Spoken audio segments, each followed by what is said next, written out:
Good afternoon, and thank you for joining this segment of the 2020 GratisGives celebration.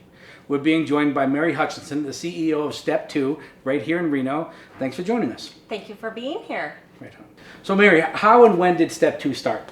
Step2 was started back in 1986 here in Reno, private local nonprofit organization. There's just one of us. And it was started by a professional woman who at the time had a secretary who was battling alcoholism.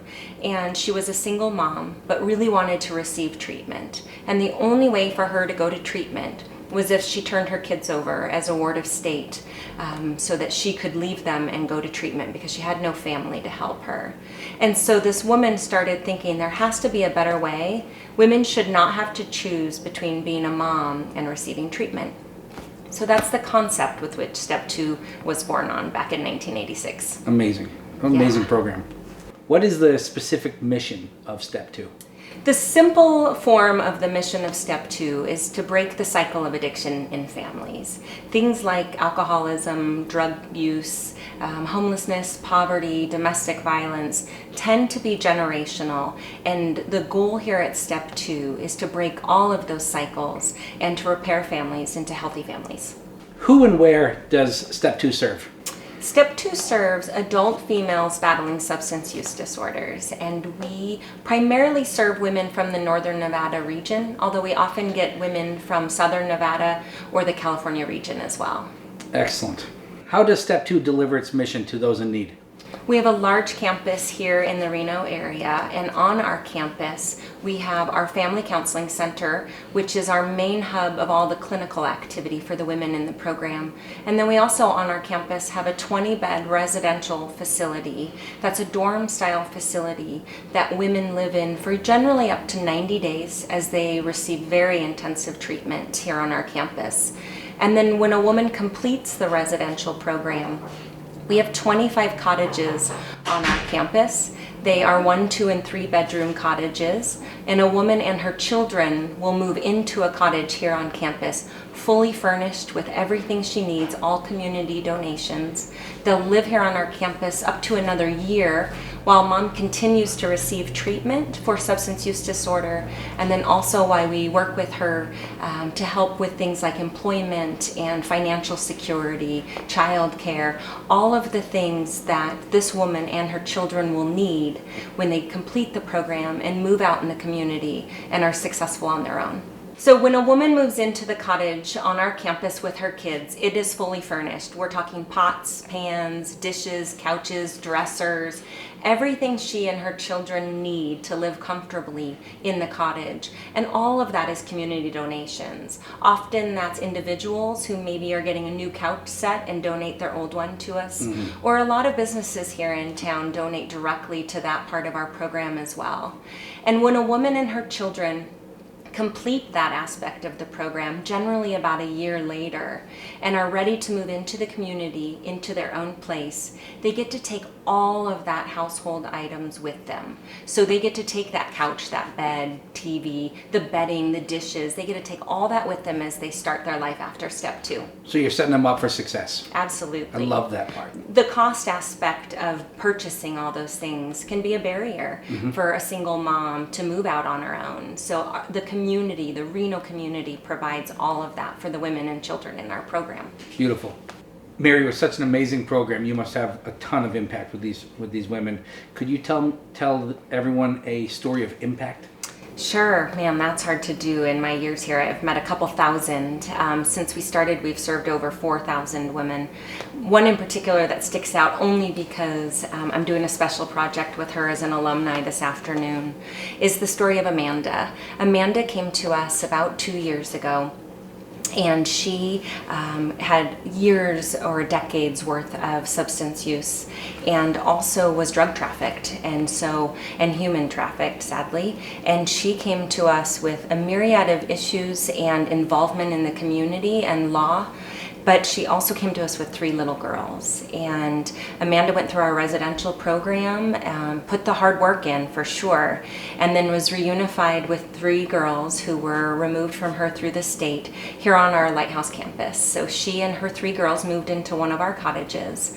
They lived there a year and a half, and during that time period, Amanda continued to receive treatment for her substance use disorder. She worked very hard in trauma therapy to deal with some trauma from her background, as well as we have a very strong domestic violence program. And she put the hard work in to really dig into some of these traumas from her background and issues from her background. And after about a year and a half on our Lighthouse campus, she was ready to move on. She left us gainfully employed with her 3 small girls, returned to her, and just childcare figured out, and figured out that balance of being a single working mom. She was doing absolutely beautifully. She moved off our campus about 6 months ago. She continues to do a just outstanding job with her family, but also Amanda has gotten involved with some social causes here in our community. Oh my gosh. And is making a huge impact for other women battling addiction or who were sex trafficked here in our community. And her goal is to give back and change lives like hers was. What a great story. Yeah, Oh she's my interviewing gosh. me this afternoon as part of a video podcast that she's a part of I love on it. positive change in our community. Beautiful. Yeah. Beautiful. As the CEO of Step 2, is there anything that you need from the community right now? On an ongoing basis, we need the support of the community. As I mentioned, we have 25 cottages on our campus that we fill up with a house full of items every time a family moves in, and we rely on the community for that. We also have a lot of events throughout the year that we rely heavily on the community to volunteer and help get involved or attend as a guest. We love to have community members come out to our events. And then, of course, like every nonprofit organization on the planet, we rely on the community for financial donations, because many of the programs that are important to us here at Step 2, for example, our workforce development program, where we have a team that works with women to get them back to work, those aren't grant funded. We don't have specific grant funds for those. So we do rely on the generosity of the community to help fund those. Anybody who's interested in getting involved with Step 2, whether it's from a volunteer basis or coming to our events or coming for a tour of our campus or making a financial donation, should go to our website where all of that information and information on how to get involved is. And that website is Step2 Reno. That's step, the number 2, Reno.org. Beautiful. Considering the funds that you receive from the GratisGives program are unrestricted, Yes. how will you use those to further your mission in the community? For now, we're going to be using the GratisGives funds to enhance our workforce development program and get these women back to work. Tell us a little bit about your experience with the Gratis team so far. The Gratis team is awesome. I love their passion for the community and for giving back to local nonprofits. I love when they come to tour our campus. Every few months, the team comes out to see what's happening at Step 2 and to learn about what we're doing. And they really take that time, not only to learn about what we're doing, but then to sign up, to volunteer, to get involved on our campus and involved with the local community. Every team member at Gratis is inspired by the bridge building component, the connection of local business owners to the local nonprofits. Do you have a story of connection that has happened because of a merchant signing on or picking you as their beneficiary? We actually have had quite a few of those connections that have happened, and we realized Reno's a very small community, and somehow their lives have been touched by Step 2, or our lives have previously been touched by them. One that sticks out in particular is years ago we had an auto body shop that used to do work on all of our vehicles. We drive the women around to medical appointments and doctor's appointments and legal appointments, and it's important that we have safe, reliable transportation to do so, but that's an expense that also not covered by grants, and that's hard as a nonprofit. And years ago we found an auto body shop that did quality work that we trusted not to be gouging us on prices, and they were really reasonable with us because they believed in what we were doing in the community. And the owner disappeared in our mind, but apparently he sold the business and the business moved. We thought the business had closed.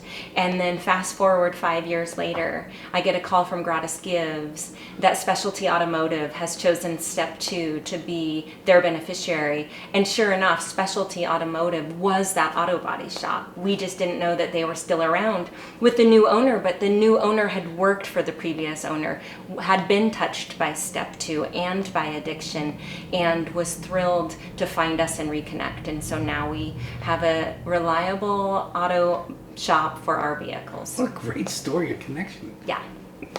Mary, thanks for joining today. And I love what you do. My entire team loves what you do, and look forward to seeing you on the next tour. Thank you. Thank you for being here. Thank you and your team for continually taking the time to come see what we're doing firsthand and to help spread the mission of Step 2 in the community.